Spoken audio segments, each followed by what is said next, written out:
Good morning students, I am Madhvi from Happy Cambridge School, your SST teacher. Student, today we will continue our remaining chapter number 2. The larger water bodies are called ocean. जो larger water bodies होती हैं वो हमारी क्या कहलाती हैं? Oceans कहलाती हैं. The oceans are 4 in numbers. जो oceans हैं वो कितने हैं हमारे नंबर में? 4 हैं. ठीक है.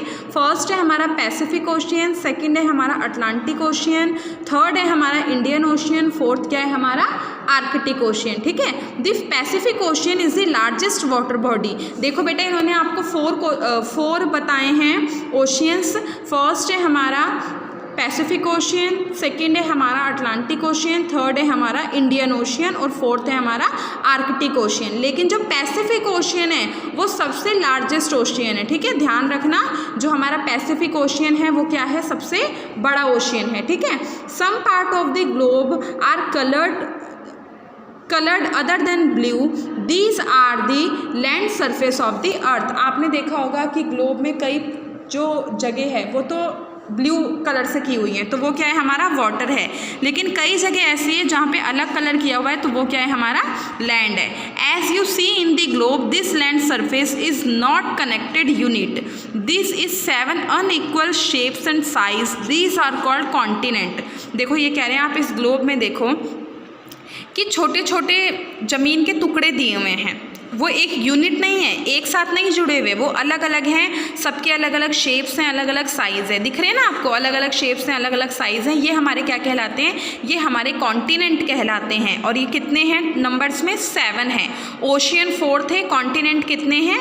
7 हैं. ठीक है. ये देखिए फर्स्ट है हमारा नॉर्थ अमेरिका, सेकेंड है हमारा साउथ अमेरिका, फिर है Europe, Antarctica, Australia, Asia, Africa. ठीक है. कौन कौन से हैं? Asia, Africa, north America, south America, Europe, Antarctica और ऑस्ट्रेलिया. ठीक है. 7 कॉन्टिनेंट है. और जो बेटा एशिया है ना वो हमारा सबसे बड़ा कॉन्टिनेंट है. लिखने में जो सबसे छोटा है ASIA, लिखने में कितना छोटा है ये, और यही सबसे बड़ा है. ठीक है. और जो हमारा ऑस्ट्रेलिया है वो क्या है? सबसे छोटा है. आप ध्यान रखना. ठीक है. ये देखो Asia is the largest continent. Asia क्या है? लार्जेस्ट कॉन्टिनेंट है. और ऑस्ट्रेलिया क्या है? स्मॉलेस्ट है. To a globe very useful to study the earth. जो ग्लोब है वो क्या है? वेरी यूजफुल है अर्थ की स्टडी के लिए. But it is not easy to show all the places of the earth in a small globe.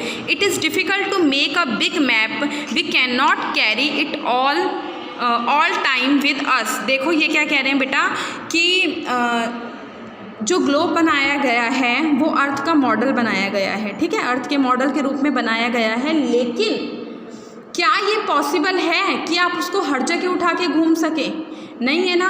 और ग्लोब में भी जो जिसे कहते हैं ना जो मेन चीज़ें होती हैं, मेन कंट्रीज़ हैं, उसे दिखाया गया है. जो छोटी छोटी थिंग्स हैं वो डीपली नहीं दिखाई जा सकती क्योंकि हमारी अर्थ इतनी बड़ी है. और ये भी पॉसिबल नहीं है कि एक बहुत बड़ा सा मैप बना दिया जाए, है ना. तो ग्लोब बनाया गया लेकिन ग्लोब को अपने साथ कैरी करना हर जगह ईजी नहीं था. आप इतना बड़ा ग्लोब उठा के कहाँ कहाँ घूमोगे, है ना.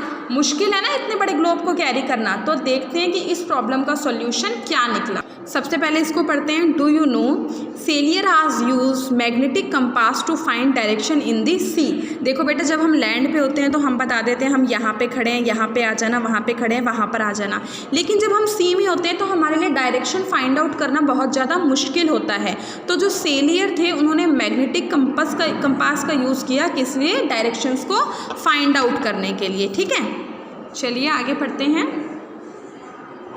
अ map was made to solve this problem. Map को किस लिए बनाया गया? इस प्रॉब्लम को सॉल्व करने के लिए बनाया. जो ग्लोब की प्रॉब्लम थी कि हम उसे हर जगह नहीं ले जा सकते, इस प्रॉब्लम को सॉल्व करने के लिए क्या बनाया गया? मैप बनाया गया. A map is a drawing of the whole surface. Map क्या है? होल सरफेस की एक ड्राइंग है. एक पेपर के ऊपर ड्राइंग कर दी जाती है अर्थ की, उसे हम क्या कहते हैं? मैप कहते हैं. ठीक है. It is always drawn on the flat surface, वो हमेशा फ्लैट सरफेस पर ड्रॉन किए जाते हैं। मैप कैन बी बिग और स्मॉल, मैप जो होते हैं वो बड़े भी हो सकते हैं और छोटे भी हो सकते हैं। आपने देखा होगा वॉल पे हैंगिंग वाले मैप आते हैं, कितने बड़े मैप्स होते हैं वो, और जो हम लोग स्कूल में लेके आते हैं फिल करने के लिए वो कितने छोटे छोटे मैप होते हैं, है ना।